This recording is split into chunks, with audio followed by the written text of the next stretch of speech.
Thank you, Hendrik. So you already gave a really comprehensive outline of our presentation. So we would first start with the main insights up to now in our RightSeeds project, and specifically in how we proceeded to develop a definition of seed in variety commons, which will be the core of the talk. But we also try to abstract from the specific field of seeds and varieties and formulate general questions about the conceptualization of new commons, which we may answer during this workshop together. And finally, we are going to explain the logic that underlines the design of the workshop, which also stems from our previous questions and work. So I'll start with giving you an overview about the background and aims of RightSeeds.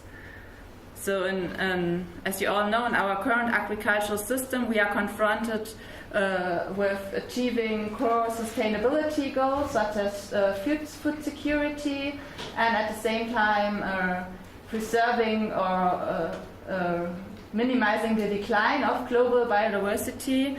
And in RightSeeds, we asked, does the commercial seed industry produce the right seeds to fulfill the sustainability goals, and how is this all connected to seed rights? So can international sustainability goals be achieved within a market-based system that builds on private property rights, or are commons approaches a better way to this? And we do not see commons-based seed systems as an alternative, but as a second additional path to private property-based plant breeding and seed production. And we focus on commons approaches in the global south by the example of our practical partner Masipak, which is a farmer, breeder and scientist network in the Philippines, and in international development policies, a quite successful example for reaching exactly these goals. And they implemented communal seed banks and also bred more than 2,000 locally adapted varieties in a farmer-led approach. And what you can see here, they do training to farmers so that they are capable of developing their own seeds that fit to the local conditions. And our other case study focuses on commons approaches in the global north, by example of 3 breeding and seed production organizations in Germany, so in the organic context. And we see that commons approaches are especially interesting to small-scale farmers in the global south and to the organic breeding branch in the global north. Here you see our guiding research question.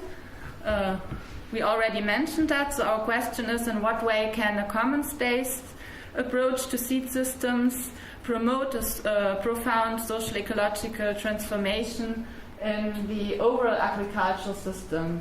And we defined also sub-questions and goals of our research, and we ordered them according to 3 knowledge types in transdisciplinary research. You may know them. So the first one that's typical in most research projects is focusing on system knowledge.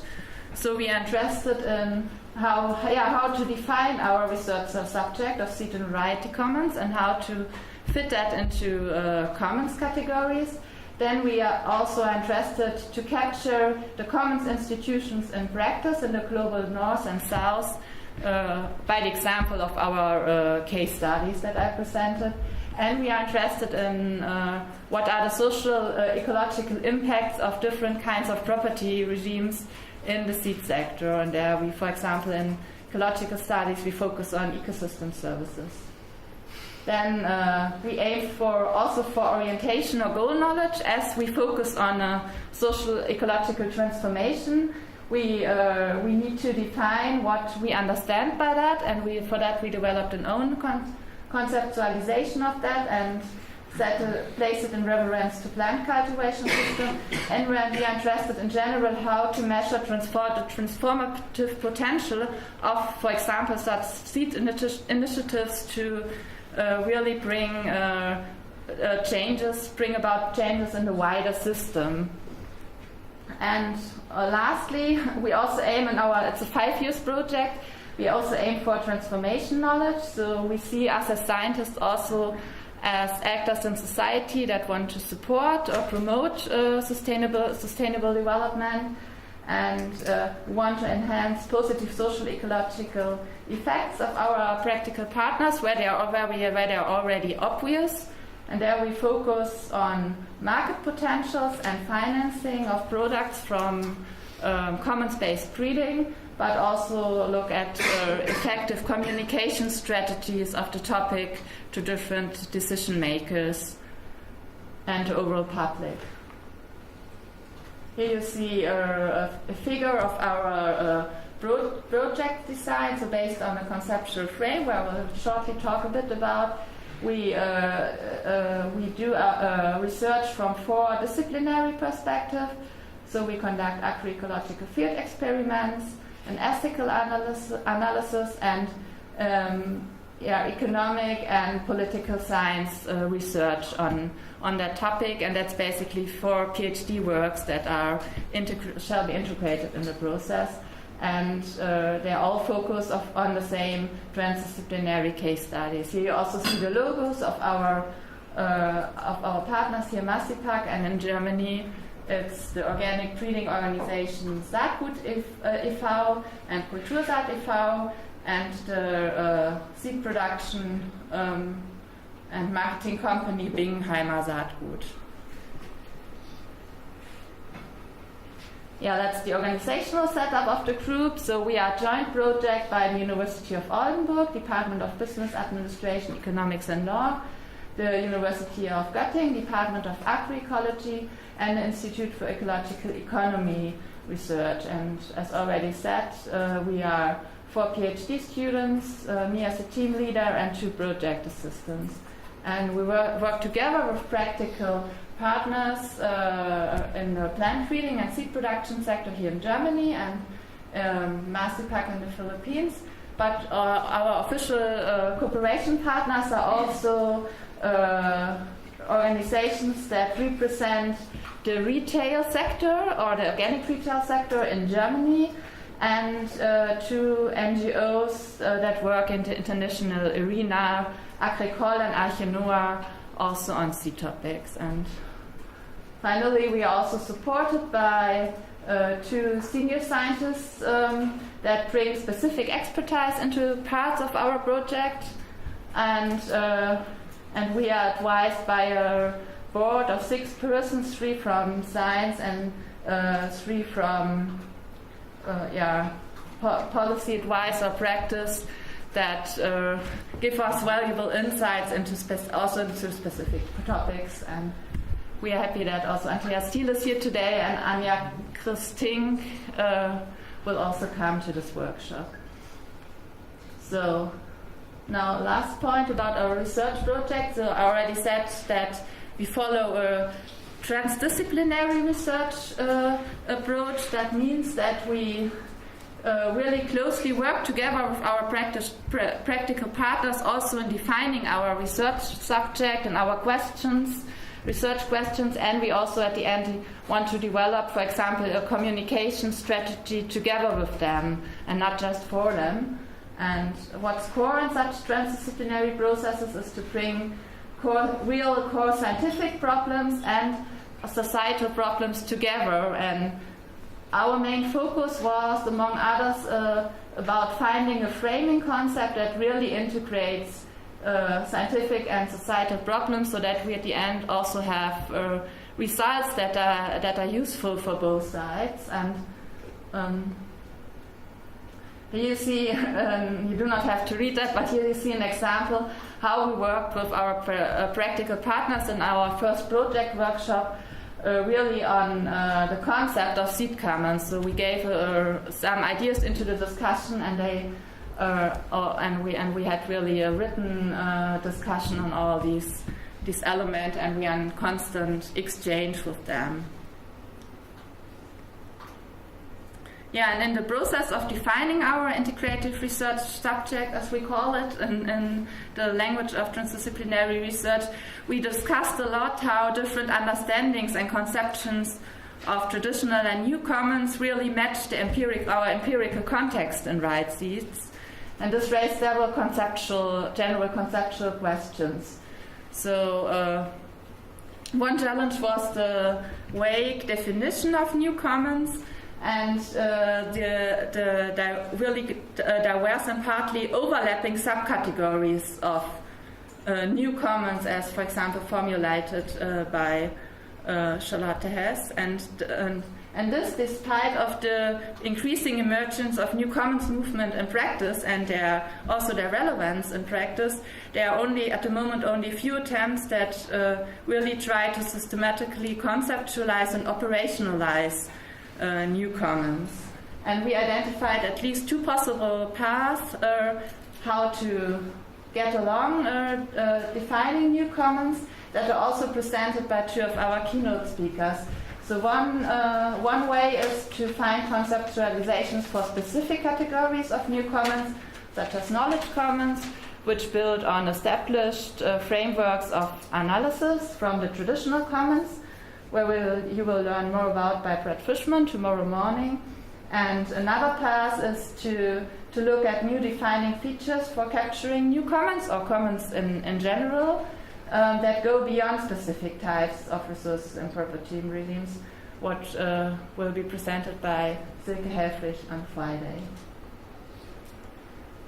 And then what we experienced in our work is, or the question how to deal with research subjects that are somewhere in the intersection between between traditional and new commons categories. If we take our partner Masipak as an example, the Philippine Farmer Network, then they're, for example, collected old seed varieties, and here you see common seed libraries where they somehow manage and share these seeds. And you can say that this is an element of traditional commons because you have a common pool of resources, of varieties, and they are shared among an identifiable group of farmers. But the Masipak network emerged in the 1980s on a conference that discussed the negative impacts of the Green Revolution. And the main aim of building the Masipak network was giving the farmers back the control over their seed, agricultural production, and also all the knowledge that's associated with that. And on this painting by Masipak members, you really see that they are a kind of anti-enclosure movement that somehow fight against the developments in the international seed sector. And also in the Philippines there's this International Rice Research Institute era, and they are also struggling with that. So that's more typical sign for new commons movements. And in addition, they also, as I already said, they are also breeding new varieties. So they are creating new commons. So maybe somewhere in the mixture of traditional and new commons. And to make this more complicated, our research subject is also moved between different categories of new commons, and this is because of the resource focus of the research.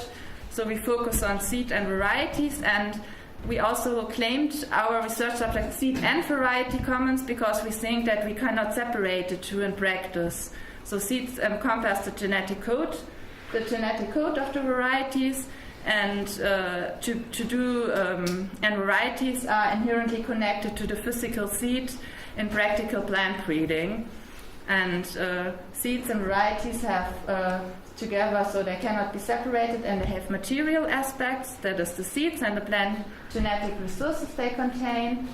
They also include cultural aspects, so they have been developed over a long time by different groups of farmers, and they include a lot of different informational aspects, such as their genetic composition, knowledge regarding breeding methods, and also knowledge regarding cultivation. So they could be discussed, for example, in terms of global natural resource commons, of knowledge commons, or cultural commons, which are all sometimes claimed as new commons, or are claimed as new commons categories. And so we had these open questions, and Nina and Julia will now explain how we in our project try to deal with these questions to come to an own definition of seed and variety commons. Yes. So we've heard already we're doing transdisciplinary research, and that means we have to have an integrative research subject, and that for us was seed and variety commons. So everything I'm presenting now was discussed a lot with our practical partners and conceptualized together. And the empirical question was the first question where we knew that we had to have a concept for this. How can we scientifically describe what our practical partners do every day? The conceptual work on seeds and varieties as commons is not very deep yet, so we wanted to take a comprehensive approach. So we used a conceptual perspective, an empirical perspective, and a normative perspective, and try to integrate it. The empirical shows us what is at the moment, what's happening with seeds and varieties as commons. The conceptual one shows us what could it be in terms of bringing the seed and variety commons into existing commons categories. And the normative aspect showed us what should be, what do we want from seed and variety commons, and how can we capture that. The empirical was mainly derived from our discussions with the practical partners, the Bingenheimer Saatgut AG, the Association Kultursaat e.V., both in Germany, and the Farmers Network Masipak on the Philippines. And important topics for them are: how do you organize a decentralized breeding, so a structural question, but also where should the boundaries be for knowledge sharing, so the question of entitlement. And we knew those aspects had to be addressed in our concept somehow. Then conceptually, we first looked at traditional commons and then quickly realized it can explain a lot about seed and variety commons, but not quite everything.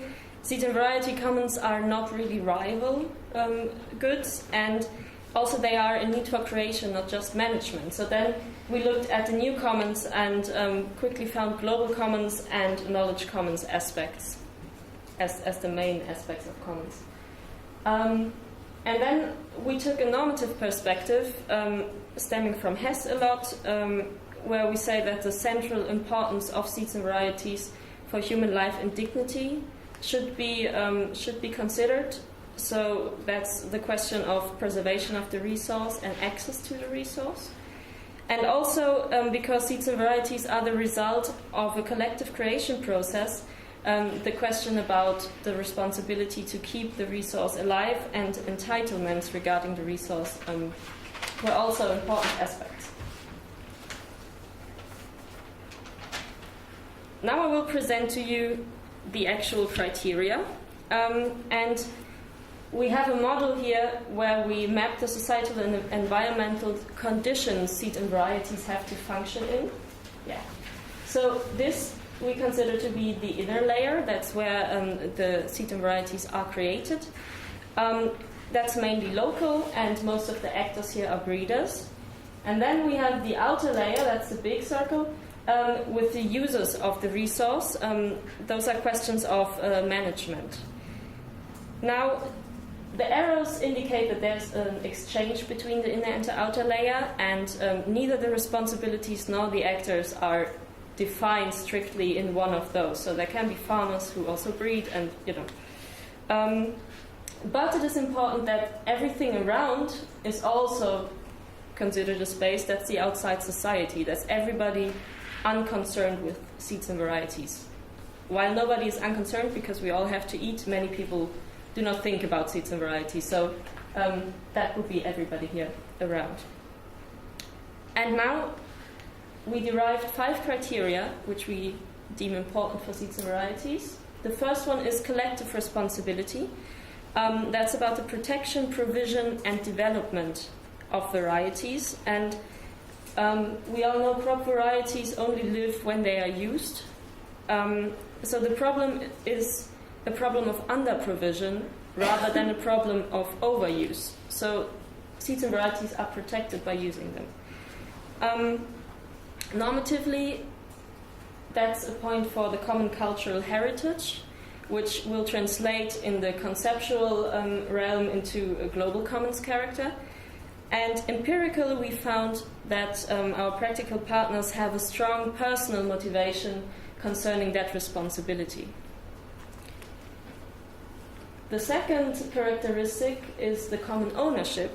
That's the protection from current and future enclosures of seed and varieties, and that's closely connected to an aspect of food sovereignty. So everybody should have the access to the means of production for his or her own food. Empirically, we can see that with all our partners in the rejection of commodification. So they are very careful with intellectual property rights, and they mostly refrain from taking profit from the breeding process. They do sell the seeds, but the breeding should be a black zero, as we say, like there should be no profit from it. Normatively, seeds and varieties are of central importance for human life and dignity, and that again shows the global commons aspect, where we say that seeds and varieties should be protected for everybody to benefit from them. And both of these criteria span the inner and the outer layer. That's why we put them up on top.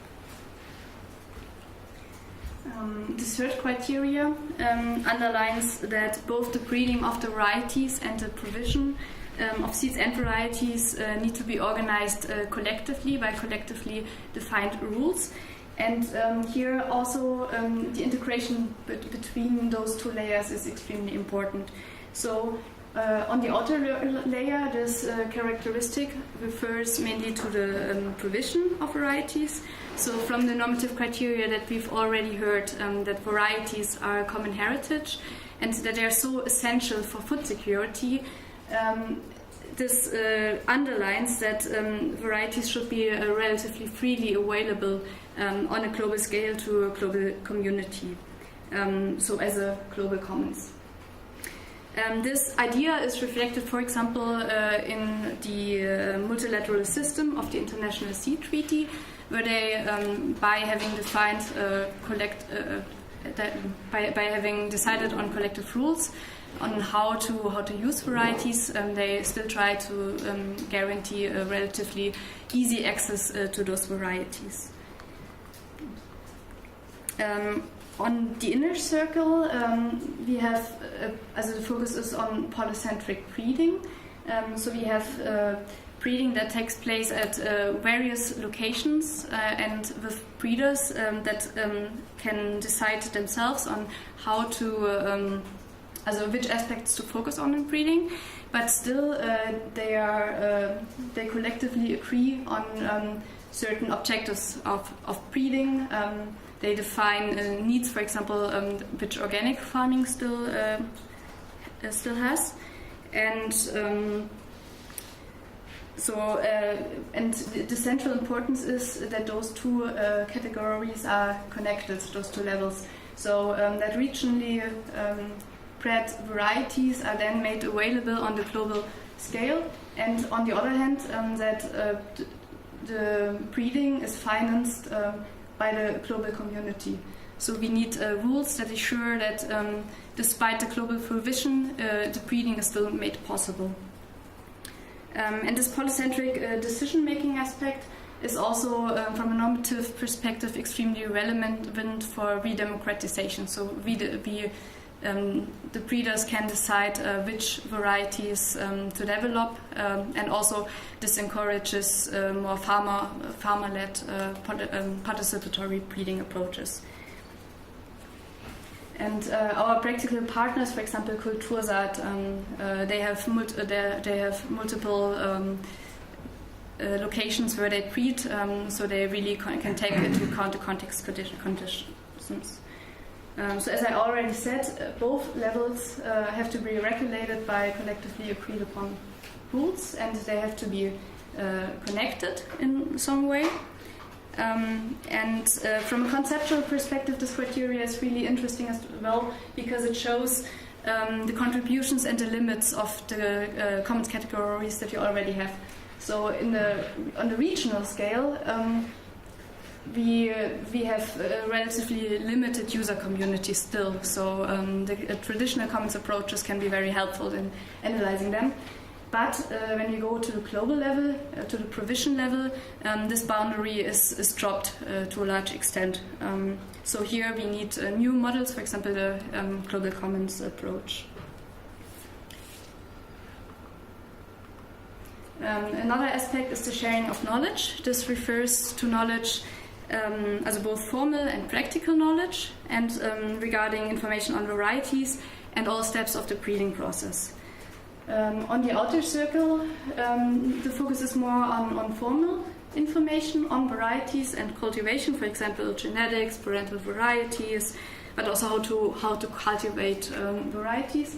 And on the inner circle, regarding the breeding, the creation process, while formal knowledge is relevant here as well, the focus here is more on the practical knowledge and the skills that are important in breeding varieties. For example, our project partner Kultursat offers free courses where you can actually learn how to breed in an organic way on farm.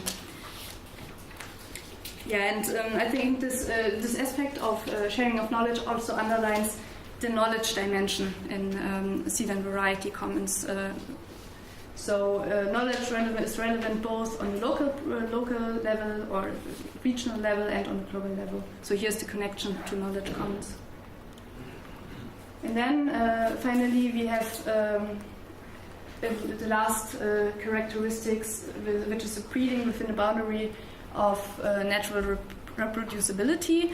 That's a characteristic that is strongly actually connected to the freely accessible varieties on the global scale, because only when varieties can be reproduced, they actually have this potential of supporting food sovereignty. So on the outer level, this refers more to this product, the reproducible seeds, and on the inner circle, more to the breeding methods that are used. Our practical partners in organic breeding, they strongly acknowledge the integrity of the plant, and they reject methods such as GMOs or breeding methods that result in hybrids. And they also have a very different view on human-nature relationships, and I think that's also really relevant from a transformative perspective.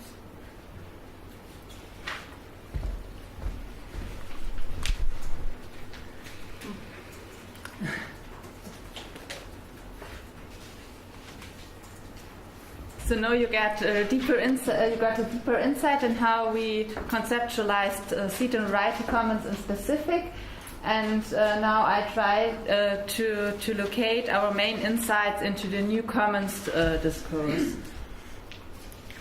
So here again you see the two layers, and such as shown for the application area of seed and variety commons. Also for knowledge commons in general and other new forms of commons, it is relevant that we usually have a part of the collective creation process of new goods and resources, and the collective management, in our case then of seed and varieties. And what our case example also showed, that a functioning interplay between these dimensions is crucial. So mainly this takes place more on the creation takes place more on the local or regional level, and the collective management, if you also think of knowledge commons, usually more at a global level. And for example, for the breeding example, we need international institutions that at least recognize the collective creation processes at a local or regional level.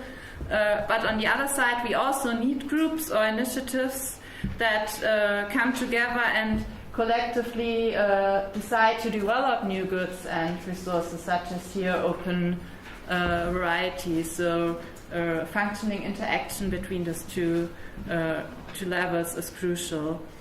And if you go in practical applications, there are still several fields of tensions that can emerge and that we also see connected to the different new commons characters. So one example in the material dimension is that for the creation of the creation of new common goods like open varieties, you need a functioning financing, so long-term financing.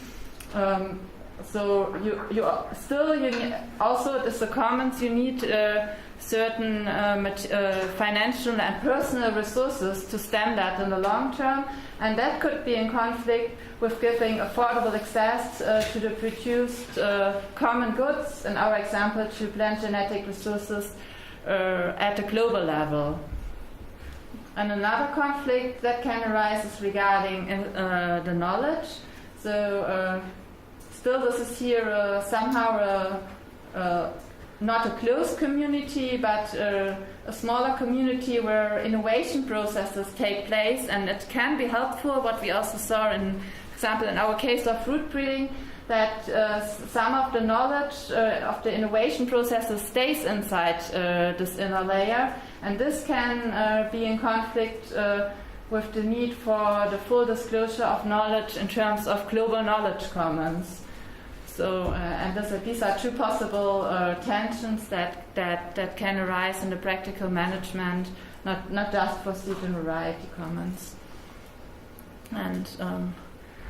And with our workshop, we try to want to bring together such conceptual questions that we raise with our presentation, and also several practical challenges. And so at this workshop, we would like to further discuss the conceptual questions and several practical challenges for the field of global commons and knowledge commons in general, but also for the specific application field for seed and variety commons. So we aim to further connect these four dots, and therewith we hope to gain more sharpness in the conceptualization of new commons in general. But we also like to discuss successful institutional arrangements and political strategies in the field of seed and variety commons in specific, where we have a lot of interesting session contributions here. And together with you all, we want to promote the research agenda on the new commons and create really interesting new questions and perspective for the international discussion. Yeah, and with that, we finish our presentation, and thank you very much for your attention.